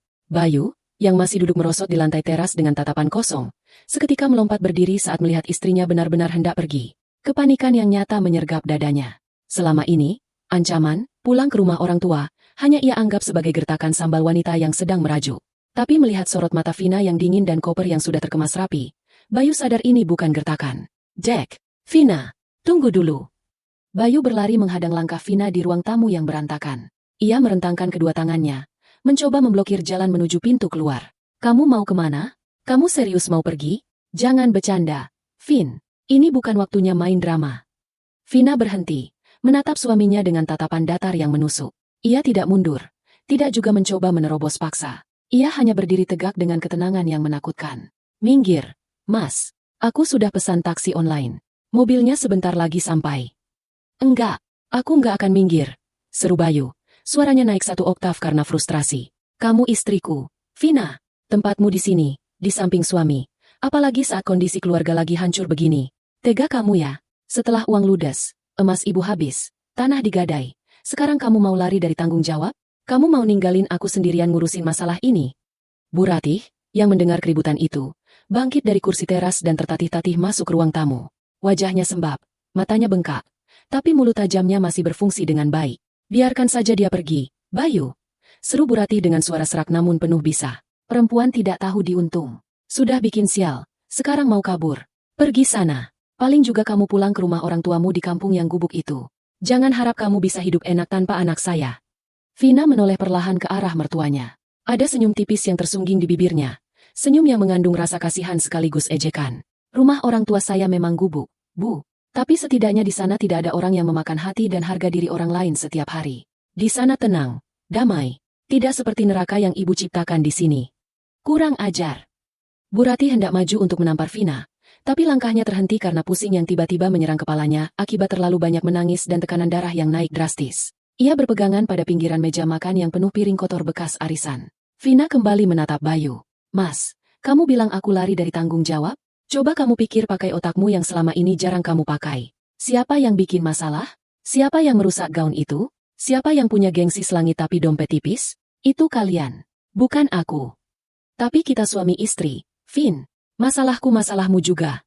Bantah Bayu. Dulu aku juga berpikir begitu. Jawab Vina tenang. Dulu, aku pikir pernikahan itu soal saling melengkapi. Saat kamu gajinya pas-pasan, aku diam-diam cari tambahan. Aku bangun subuh, tidur malam, mengurus rumah, memasak, mencuci, sambil tetap bekerja menerima jahitan. Semua uang hasil kerjaku, aku pakai untuk menutupi kekurangan belanja dapur yang sering kamu keluhkan, tanpa pernah aku bilang ke kamu supaya harga dirimu sebagai laki-laki tidak terluka. Mata Bayu membelalak. Maksudmu, selama ini uang belanja cukup itu karena aku yang nambahin, potong Vina tegas. Kamu pikir uang 300.000 seminggu cukup buat makan enak tiap hari, bayar listrik, beli sabun, dan turuti kemauan ibumu yang minta buah lah, minta daging lah? Itu semua pakai uangku, Mas. Uang yang aku dapat dari menjahit baju tetangga, permak celana, sampai pesanan online kecil-kecilan. Aku diam karena aku menghargai kamu. Aku ingin kamu merasa cukup. Bayu terdiam, mulutnya sedikit terbuka. Ia tidak pernah tahu hal ini. Ia selalu berpikir Vina hanya pandai mengatur uang. Tapi apa balasan kalian? Lanjut Vina. Suaranya mulai bergetar menahan emosi yang meluap.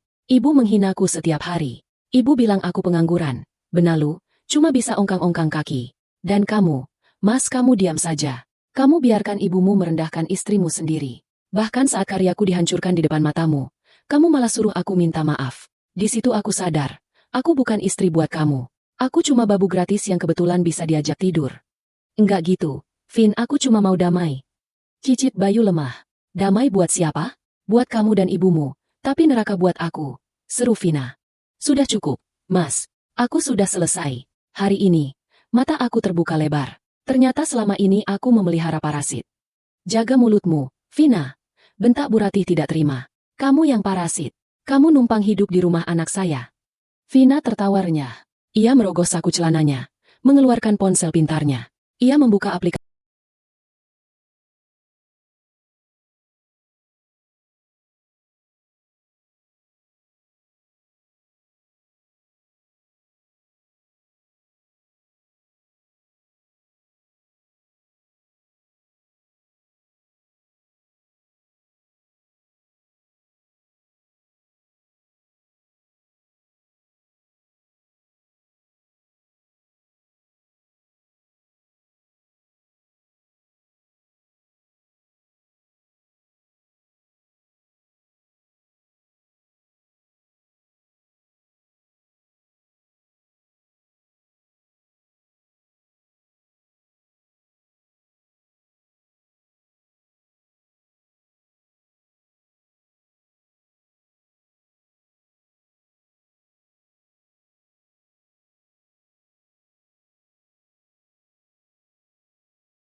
mobile banking dengan cepat, lalu menyodorkan layarnya tepat ke depan wajah Bayu.